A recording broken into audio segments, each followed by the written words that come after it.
I'm Lil Detroit, and I just jumped off the porch with Dirty Glove Bastard. You ain't got no weed to smoke, boy, that's bad for you. Can't get in the club but you broke, boy, that's bad for you. All right, so we got Lil Detroit off the porch with us today, man. How you feeling today, bro? I'm feeling good, man. How y'all been, man? I'm doing good, man. Yeah, welcome to Atlanta, man. What else you working on while you're down here, man? Right now, man, I'm soon gonna be working on my first album, man. Hopefully I can drop it by December. If not, I'm gonna push it back. But yeah, that's what I'm working on right now. And, right now I'm working on also pushing my merch. Okay.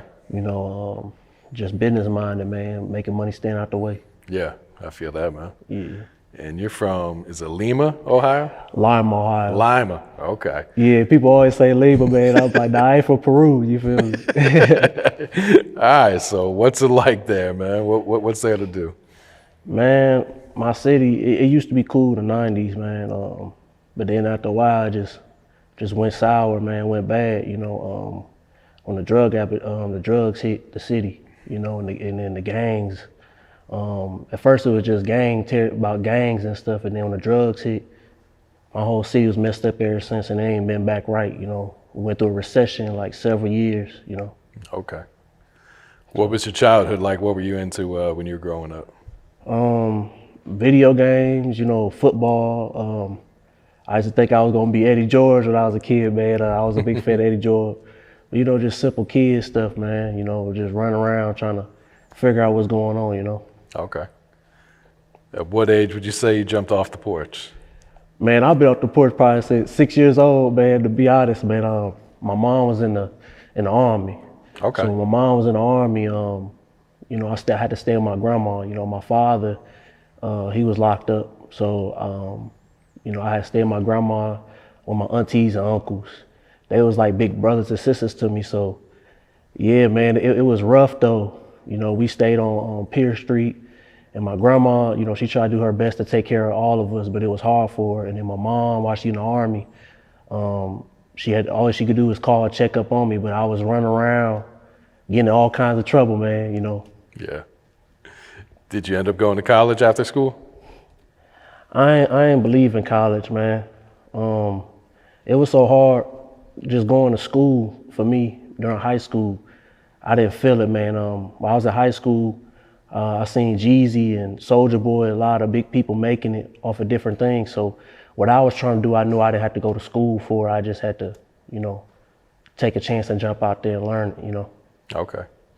What's been one of the biggest life lessons you had to learn in your life so far? Man, my biggest life lesson is focus on yourself, man. Like, I spent a lot of my life, messing up my own money, trying to help people, try to be there for people, and then in the end, it always went left. Once people come up, they change. So that was the biggest life lesson for me: is focus on you, stay in your lane, and that's the best you could do. Okay, yeah. So how did this whole clothing company come about, man? When did you start that? It's weird. I just started this clothing company like January. It was like at the beginning of this year. My city was always called Lil Detroit. It got the name from the 90s.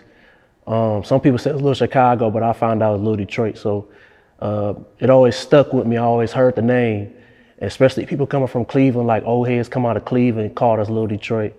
And actual people from the real Detroit, which is crazy. They don't really get along with my city, but they know what it is. And yeah, man, that's where I got the name from. So when I got older, and then I was into music, whatever else, and then later on, I was like, why don't I just call myself Lil Detroit? And then that's what it was. Okay. So, but what had inspired you to start the clothing company, man? I seen Kanye, man. Like this dude, Kanye came out with some Yeezus clothes, this whole bunch of stuff, man. And I seen the interview he had talking about starting your own businesses and stuff like that. Even Dame Dash, talking about being your own boss. And I also, studied the rap game, and from 50 Cent to a lot of people when they came out, they not just had a big name, they had their own merch, and people was walking around wearing their name. So I was like, how I'm gonna be Lil Detroit, don't have my own merch. So I paid this graphic designer like $125. He sent the files in, and then ever since then I had to learn how to get it wholesale where, you know, I can get a website up and they package, make it, send it out for my customers. So it wasn't an overnight thing though. It took me years to figure it out. So. Okay, yeah. What would you say was your initial investment to launch the brand then? I'll say, you know, you mean far-wise is the best thing that came off the brand, or, you know, how I initially like get it to launch, like for my company, you know, like just like how much you put in money-wise to, you know, get your logo, to get that first batch, get your website. You won't believe 125. You won't. I seen Kim Hoodrich on here, and I'm cool with her. She spent 250, but I you know, I'm a hustler. I spent 125. I found my old graphic designer. I paid him 125. He sent the contract. Then after that, you won't believe, I found the company, and they in Pennsylvania, and I didn't have a factory or nothing like that. So it's a company called Spreadshirt, and I was sitting there studying it, and I was like, all right. So I called the people. They told me to make a website. I put the merch up. I had to do the website myself though. They didn't make it for me. And then after a while, like when I figured out how to use the website, some people I was cool with, they got on there, purchased it, they packaged it, made, sent it out. And then also we get the stuff flown in from El Salvador. So you won't believe I didn't really spend nothing after 125. Oh yeah? Nah, but I did have to spend money on sending the clothes out. You know, if I got somebody like an ambassador, like you won't believe Kim Hoodrich is like my ambassador. So I reached out to her, called her up, and she agreed to it. And I sent her out as much stuff I could spend. I spent like already like $400 or $500 on her. I sent her out free gear. She liked it. And I sent her like some more because she didn't actually get paid. So it was about respect. So she wearing it, put it on the page, and that was it, you know. Okay. What would you say is one of the biggest obstacles in starting a new company and starting your own brand? The biggest obstacle, man, trying to stay sane, man, put up your own money. I ain't gonna lie, these 9-to-5s, they cool, but after a while, they get to you, you know. I worked a lot of dead-end jobs, restaurants, factories, whatever. And in order to invest in yourself, you need the money. So I had to also get out my old ways, you know. That was the biggest obstacle. Like, I come from the street, so I came in with a street mentality, and I realized, and that's not gonna get me where I need to go. Yeah. So once I figured out the obstacle was, you know, I had to change that street mentality and get certain people out of my way. That was the biggest obstacle, changing, going from my old self to something new. It was real hard, man. Like, I was on some other stuff, man. Like, people could even barely look at me without me saying, you know, do we got a problem? It was affecting my business. Yeah. So, you know, you gotta change your old self if you wanna start some business, man. Like, you gotta get out there too and show people that you're about business. If people see that you got negative energy, negative everything, they don't want nothing to do with you. And I one day wanna work with Adidas. Okay, yeah. Yeah. So how would you compare, you know, being an entrepreneur to working a regular 9-to-5 then? Man, that 9-to-5, man, you could be an entrepreneur no matter what. You could wake up and have an entrepreneur mindset, but once you go to that job, you know what I'm saying, even when I'm at the job, I'm thinking about how to come up. So you gotta be 24/7 at being an entrepreneur. Once I leave that 9-to-5, I don't think about it. Yeah. You know, right now, like on some 8 Mile stuff, I work at a factory just like Eminem did, making cars and everything. Every time I walk in there, I'm like, man, this ain't me, man. Like, I don't belong here, but I know I'm using all these things to get where I gotta go, because if it wasn't for me working these jobs, I'll be back what I was doing on the street, you know, trying to hustle and stuff, and that ain't the way to go, man. To all the kids out there, it's a lot of stuff I experienced, you know, going through that, coming from Ohio. It's no joke, man. Yeah. Like, you'll see stuff out there you don't want to see. Your friends will turn on you, people will turn on you for the money, and when you realize the street money ain't worth it, you know what I'm saying? That's what made me start working jobs and stuff, because at least with a job, you ain't got to worry about waking up with the police in your face or people kicking in your door, you know what I'm saying, from retaliation. You ain't got to worry about none of that. But the 9-to-5, I ain't gonna lie, it's not paying as much as the street money, man, but it's clean money. So. Kind of give you some peace of mind as well too. I can go to sleep peacefully, man. But when I was, it's the crazy part too. Even after you leave the streets, it still haunts you when you sleep at night. Like the things I went through while I was out there and the things I experienced. Even to this day, I go to sleep, and if I even barely hear a thud, I jump up and, you know what I mean, be grab my gun, look out the window. It's like it affected me to some type of way to where I'm always on alert, which is not a bad thing. But when you're trying to be an entrepreneur, you can't be so paranoid. You know what I mean? Yeah. PTSD is real, man. I didn't even know I had it, man. Like, I just moved into a new place. I ain't even let nobody come over still yet. Like, I don't let people in my house no more. I changed, it's weird, I changed my emails, my numbers on the regular. And one day I woke up and said, you know what I'm saying? Like, what am I doing? Like, nobody ain't after me. But even after I left my hood, it still feel like something, you know what I'm saying, follow me or something, man. Yeah. So. Do you have any advice for any inspiring entrepreneurs on how to get their start or even just take that leap of faith and just go ahead and do it? Oh, yeah. One thing you can't be scared of, and it's the biggest thing, you can't be scared to spend your money. Don't hold on to it. Don't hold your money hostage, you know what I'm saying? Don't hold your money hostage, man. Like, I know people that'll get, you know, even during this pandemic, you know, if you smart, you get a stimulus check, take that stimulus and take half of it, put it away for bills, whatever else, take the other half and invest in yourself. It's practically, they give you free money. Me, I had to work for all my stuff. So I didn't have no money handed to me. So to anybody out there, man, just don't be scared to leap out there and invest in yourself, because anyways, you're gonna spend it on something else that don't mean anything in the end. I'll tell you, the worst investment is a car. Everybody wanna look good, you know, but at the end of the day, that car depreciates. So invest in something that's gonna be long-term wealth. And even after you invest in yourself, it ain't gonna jump off right then and there. It might take months, years, weeks, but you also gotta stay focused. And also too, when you invest in yourself, you gotta have people around you that inspire you and people around you that's gonna push you. A lot of people, man, that I had around me was not supportive. They wasn't buying my merch. They wasn't supporting my music. They wasn't supporting nothing I'm doing, but I was keeping them around and not realizing they slowed me down years, man. Like, I was too busy worried about the wrong things being around them too. Once I separated from them, now I'm sitting here. I was supposed to be on your stuff probably over a year or so ago, but hanging around them, it slowed me down completely, man. Yeah. So, you know, that's my best advice to people. Focus on you, to invest in yourself, and don't be scared to lose your money. You gonna lose your money. You ain't gonna be able to hold it. You can't have 2,000 or 3,000 and think you're gonna hold that. Spend it, and when you finally get successful, you're gonna make that back 10 times fold, 100 times fold. Hopefully I'll be Kanye making 1,000,000 times fold. He a billionaire right now. Yep, that's real, man.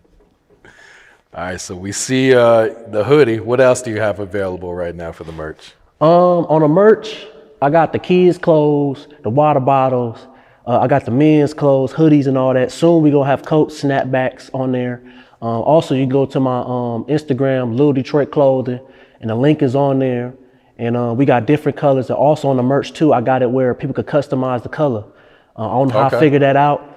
I had to use my Adobe file. And then, yeah, you gotta use a certain file. I was using a PNG file and it wouldn't work. And then when I used Adobe file, because my customers complained, said, hey, I want to switch the color. They kept calling me. So when I put the Adobe file on there, I found a way to put it on the website, they could actually click on like a button and customize the color on all the items. So, so far, that's what I have. If I get it bigger, hopefully I could get some Lil Detroit sneakers with Adidas. I'm thinking bigger than this, man. Yeah. I also sent my merch out to Tokyo Jets, Cash Doll, who is it, Lakia Dene. I sent it to Rick Ross, and I also sent it to Mayweather. Mayweather was the toughest, man. I sent his stuff. I seen he had a club in Las Vegas, and man, I sent my package out there. The funniest thing is, my delivery driver couldn't get in the club. He said security surrounded him. So I was like, man, I'd have ran up in there and be like, hey, Mayweather. But he said, nah, they wouldn't let him in. So it had to get redelivered. And then I was smart. I reached out to his son. I didn't know he had a son. I seen his son on there on Instagram. And then he said, I'll make sure you get it. And then it arrived. And it said they got it. So Yeah, I took a risk. I was mad at my delivery job. I said, man, you don't let them do you like that, man. You run up in there. I'd have ran up in there, boy. But they got to tackle me. I'm like, hey, Mayweather, I got it. And then the same day that package arrived, Mayweather was in there live on Instagram. Yeah. I seen him on there. I said, dang, he couldn't, my delivery job couldn't get in there. The security guard roughed him up like, nah, you ain't coming up in here. But they let all the chicks in there. He said, man, they ain't let me in. I said, you got to pay $20, man. So you got to take a risk. So it was a fun experience. I'll tell you too, though. My best experience with all this stuff, man, is how should I say? It's the journey, man. I grew over time. I'm 30 years old. I didn't even think I was gonna make it to 21 years old. And I'm 30 years old now, and I'm looking back, and I'm like, dang, a lot of people passed away, a lot of people locked up, but I'm sitting here still. So I feel like God keep giving me a chance, you know what I'm saying? So, man, just enjoy the journey. Bad stuff gonna happen, good stuff gonna happen, but enjoy it, because, you know, when you get older to my age, you look back and you be like, man, you know, I made a lot of bad mistakes. I did a lot of good things, but I look back and like, man, I ain't think I was gonna even be sitting here out of all people out of my whole city. There's nobody from Lima that made it this far where I'm from. They all in the cemetery. So it's like, I was tripped out before I even got here on the way here. So I played Jeezy all the way here too. That's one of my favorite artists. I played Jeezy all the way here, man. Every album he drop, I buy it. Yeah, I was like, man, I don't care nobody say, man, I'm about to be off the porch, man. What they talking about, man? I play his music all the way here. There it is, man. All right, so you mentioned you're working on a new album right now? Yeah, I got an album coming out. I hope I can drop it by December. I'm gonna be working with Kid. You know, a lot of people I don't know why people told me don't work with him. I think they just was mad because they were like, how you get in touch with him? But I'm working on getting Kid on there. It's a chick right now from Chicago. She keep reaching out to me. Her name is Lady SK. But I told her, if I'm gonna work with you, you know what I'm saying, you can't be talking about smoking on no ops, and you know what I mean? She from Chicago, so you can't be talking about that, man. But she cool, man. I'm trying to get her on there. And if I notice a couple other upcoming artists, I don't mind bringing people up with me, man. You know, I'm not selfish. It's just, I don't work with a lot of people because one thing they don't teach you about the music, I want to talk to people about is you can't do features with everybody. Like, I've seen people do features with people and they'll jump on a song and this person on the song talking about killing somebody or doing something on the song. And even though they cool with them because they see them on TV, on YouTube doing numbers, but you don't know who this person enemies is. You don't know. But you on the song talking about smoking with them and everything. And then when he leave, he good. He know who his enemies is, but you don't know them and they'll roll up on you. So I teach kids out there, you do a track with somebody, you can't do features with everybody. You gotta do features with people that's genuine. And if you do features with them, listen to the track, listen to the lyrics. And if I don't like it, I'm like, hey, you can't drop that. Especially if it's mine. You can't pay me enough money to get on the feature. You talk about smoking on dead people, which I don't know about this era with that. But when I grew up, it was Eazy's and the Tupacs and all that. But they talk about smoking on dead people like never. Yeah. You know? What's the message in your music? Are you like motivating, inspiring others through your music, or? I'm a hustler, man. Like, I'm gonna rap about what I've been through. So I don't want people thinking I'm telling them to do that. I was kind of like, I told you, Jeezy was one of my favorite artists, man. So I was out there kind of doing what Jeezy was doing. And I just rapped about hustling on my songs, you know, getting up, making money. And I also rap about my experience out there, but I don't rap about the good stuff in my experience. I rap about the bad stuff that happened. So when people hear my songs, they're gonna be like, what this dude been through this for real? Like, yeah, like this ain't fake. But there's some stuff I still can't rap about. I ain't gonna say names on the songs, you know what I'm saying? It's a lot of stuff you can't say on your records, you know what I mean? They get you hemmed up, but I'm smarter than what people think. But yeah, I'm gonna make any type of music I can make. Hopefully I can get a song for the women on there. But yeah, it's gonna be a lot of good music on there. I'm taking my time. I'm gonna drop it by December, and I'll probably do an interview with it again before it drops. Okay, yeah. All right, what else you working on? What else is coming up for you for 2021, man? Man, getting this money, man. Like, I'm about to push this to the fullest, man. I'm about to push this to Atlanta, everywhere I can push this at. I'm gonna be just pushing my merch. I want to teach people this too. You know, when you invest in yourself, You got to know when to slow down. Like, I make enough moves to get me where I got to go, and then I plan it and I execute. So I'll sit back and say, okay, I want to do this feature with Kid. So he told me his feature price. Okay, let me knock that out by June. Then I sit down and just work all summer and then put the rest of the money into the project. So you can't make moves all the time. You got to let your money stack up, then make the move. Cause you know, I still got bills. You know, my rent be $1,000. The South, man, y'all rent is ridiculous, man. Like, rent is $1,000 a month, man. I was like, like, come on, man. Where I'm from, the project, I think it was like 400. But you know, also, man, I want to teach people this too, man. Anybody trying to get into music, man, own your masters, own your sound record, own your lyrics. I want to use your platform to teach people this music industry stuff too, man. If you want to own your masters, the masters is the beat. People don't know this.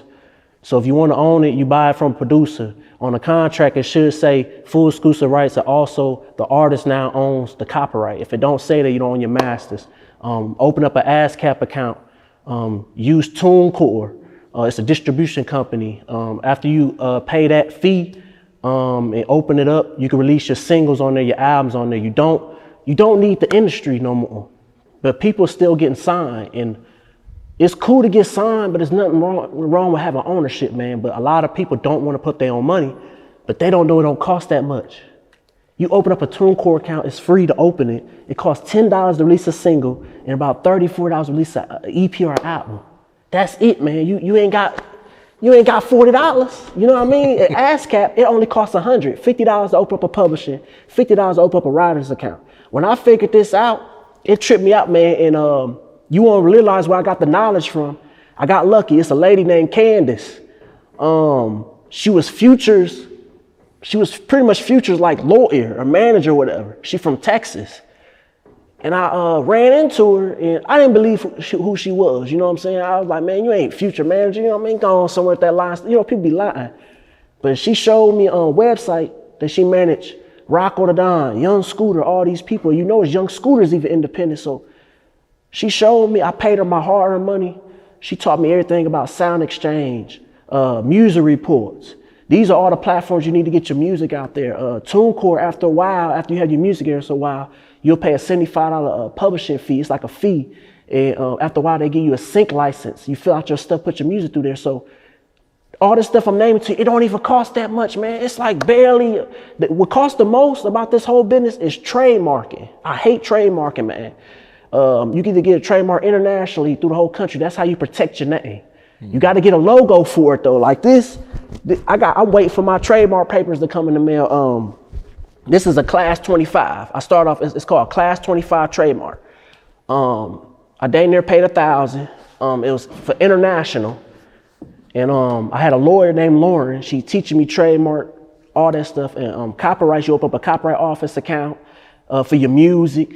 It's a difference between copywriting, patent, and trademark. Patents is for an object. If you make a camera or something like that, or you know what I'm saying, game controller, that's a patent. But a copyright, you can only copyright lyrics, music, sounds, books, stuff like that. Trademark is your brand, like a McDonald's logo, a Burger King logo. So people don't be knowing this stuff, man, like at all. And when I learned all this, I said, man, this stuff ain't even hard, man. It's not hard. And I'm about to change the game with this, off the porch. I'm never going to do a music video. I'm only going to do rap interviews. You want to know why? Why is that? Because these rap interviews do more numbers than a music video. Nobody paid attention to it. Like if you look at Boosie's interview with the Hypnotize with Hatred, they did 5.7 million views. His last recent video he even did with the baby, it only did like 500,000 views. So people want information. People need things. People love seeing you have this new chain, these cars and all that. But it's getting to the point now, people like, man, forget all that. Tell me how to get it. They want to know how to get it. So I'd rather keep doing interviews with you or DJ Smalls or Say Cheese, you know what I'm saying, or Vlad. I get on there, you know, it's going to do more numbers than that music video. You know, and then the interviewers, they going to make twice as much money. And now they ain't got to stand there shooting a video. They going to be interviewing people all the time. Easy money, you know. I'm about to change the game. No music videos. Do an interview, get your logo, get a trademark, and drop a single. I'm gonna start off dropping a single, then I'm gonna drop the EP, you know, or the album, you know what I mean? You gotta get the single hot first. People rock with that, then you drop the project. Yeah. I'm about to change the whole rap game like Soulja Boy. I ain't doing no music video. All rappers, stop doing music video, do rap interviews. Come to Off the Porch, man. You better off spending money on that than that video. In that video, you gotta do a lot of, how should I say, a lot of promotion, ads and all that stuff. But if I get on here, I'm on Off the Porch, man. As soon as I show somebody, the numbers gonna go up. That's real. All right, Detroit, any shout outs before we wrap it up, man? Shout outs. Let me see. Shout out to Kim Hoodrich, man. Kim Hoodrich. Shout out to her. Shout out to Big C's from Detroit. Shout out to Lil Detroit, my city, man. And also I want to shout out Calico Jones, man. That's like my big brother. He didn't know me since I was 15. Swish gang, man. Yeah, big shout out to him. He know me since I was 15 years old, man, when I was in the streets. Well, they call him Calico, but I always call him CJ. You know what I'm saying? He like my big brother, man. He got mad at me all the time. He actually yelled at me probably like I think 2 years ago. He was trying to get me to come to the club, get a single played, and it wasn't my money wasn't right. I was jacked up a little bit, so I didn't show up. And man, he called me and went off, man. He said, "I was here, you didn't show up." He said, "Man," he said, "you playing games, man," but he treated me like a little brother. He told me, stay out the streets, stay in the studio. I was hard-headed when I was younger, man. Shout out to Calico, man, the whole Swish gang. Shout out to Off the Porch. I appreciate y'all giving me this platform. I hope people take heed to it. Hope people learn from it. And kids, stay out the streets, man. Stay in the studio. Something Calico taught me. Straight up. Lil Detroit style.